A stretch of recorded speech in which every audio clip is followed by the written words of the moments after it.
And one of the case po is what we call the cube of binomial. So this one is medyo mahaba kasi mahaba ang ating formula. Kaya dandahan lang natin. Solve natin ng dahan-dahan. Okay? So formula para sa cube of binomial. So we have two kinds of formula din na gagamitin dito kapag ang given po natin ay positive din. So syempre lahat po ng ating magiging sign ay positive po, no?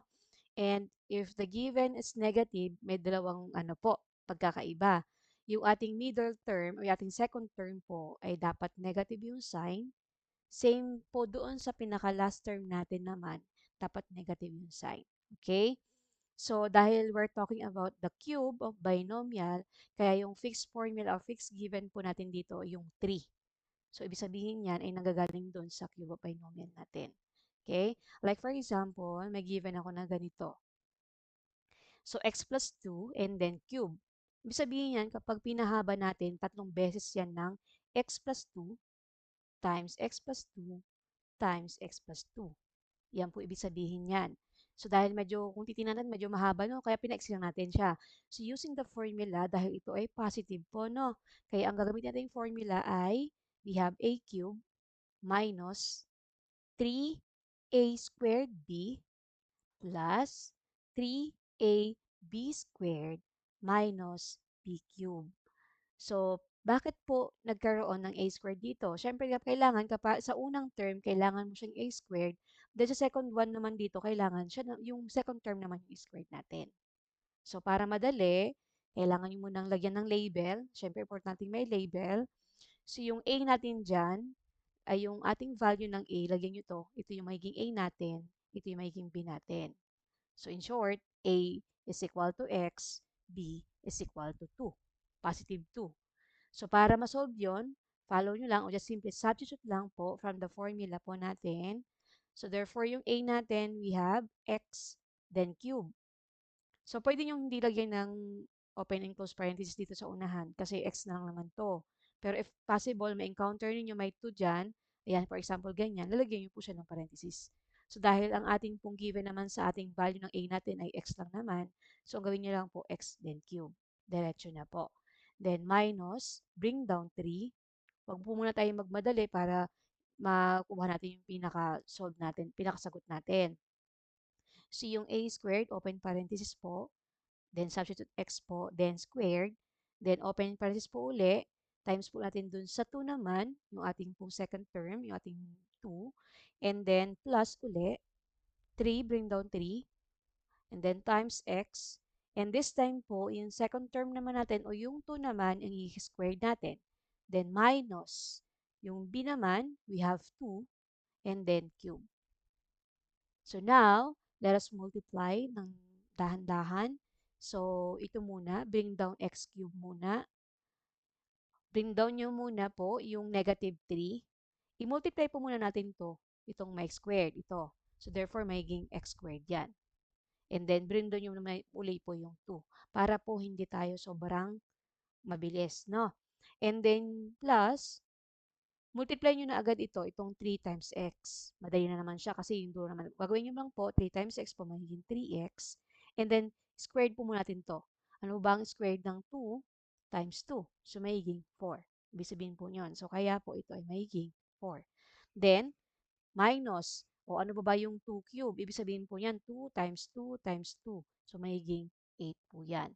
Hindi po siya 2 times 3. Common mistakes po natin po. Ang ginagawa natin kapag 2 cube, minumultiply kasi natin yung 2 doon sa 3, which is po mali. Kaya gagawin nyo lang po yan, ibig sabihin pag ang exponent ay 3 or 3, just simply multiply 3 times itself po.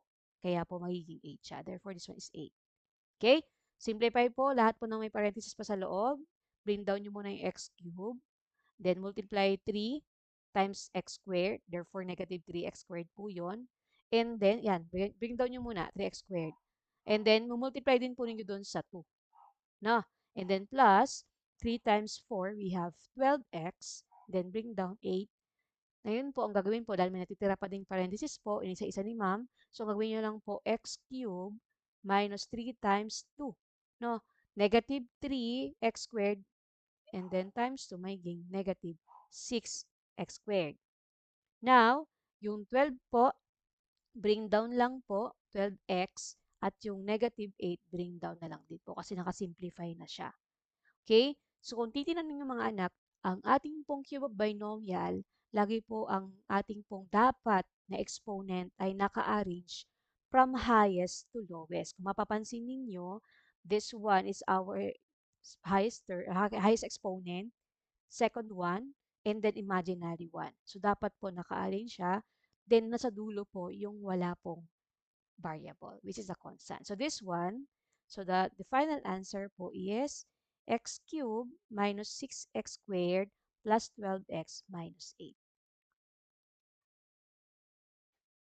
May second step tayo, second technique. Madalas ito yung tuturo sa klase kapag nag-solve ng cube of binomial. So dahil medyo mahaba nga kapag yung ginamit yung formula, no? So again, ito yung a natin ay x, ang b natin is 2, di ba? So ang formula ang gagamitin natin ay again a cube plus 3a squared b plus 3ab squared plus b cubed. So, unang gagawin natin po dito, ang ginagawa ko kasi, unahin natin yung a cube. And then, followed by 3a squared b. Followed by 3ab squared. And last time, we have b cubed. No? So, para ito, ginagawa ko lang to sa classic para hindi sila ganun kahirap mag-solve. Iniisa-isa ko to para makuha agad nila. So, that's why, the simple substitute lang po yung x natin, cube, no? And then, dito sa pangalawang term natin, ang ginagawa ko, inuuna mo na yung 3, and then open parenthesis, value ng ating pong a, which is x, then squared, and then value ng b, we have 2. So, same lang din po kagaya kanina sa ating technique number 1. Kaya lang kasi ito, medyo mas madali tingnan kasi maiksi tingnan. And para naman sa pangatlo, copy uli yung 3. Then open parenthesis po, value ng ating a, x po, value ng ating b, we have 2. Ito naman yung squared natin. Okay? So, and then sa last one, we have b cube po ay 2, ibig sabihin, multiply to itself by 3. No? Ibig sabihin, so just simplify, ito okay na to, yung ating first term, naka-x cube, okay na yan. Dito naman po, ito tayo. So, yung 3 kopya, then yung squared, i-multiply natin sa loob, so magiging x squared, no? And then, multiply by 2. And second one, so multiply natin ito muna. So, 3x squared times 2, magiging 6x squared. And then, dito naman sa pangatlo uli, so which is po yung 3x, multiply natin diretso ito kasi isa lang naman yan. 1 lang naman yung ating value ng x, which is po 3 times x, 3x po. And then ito, simplify natin itong exponent. We have 2 squared is we have 4. And then 3x times 4, magiging 12x. And then doon sa dulo, 2, ibig sabihin ng 2 times 2 times 2, we have 8. Ngayon, ang gagawin nyo, just simply rewrite na lang lahat ng nakuha nating sagot. Yung ating x cube, lagay nyo dito. Yung ating 6x squared plus yung ating 12x plus 12x, and then yung last one, yung 8 natin. So this one is your final answer. Same pa rin naman. You can choose naman between the two techniques kung para sa'yo anong mas madali.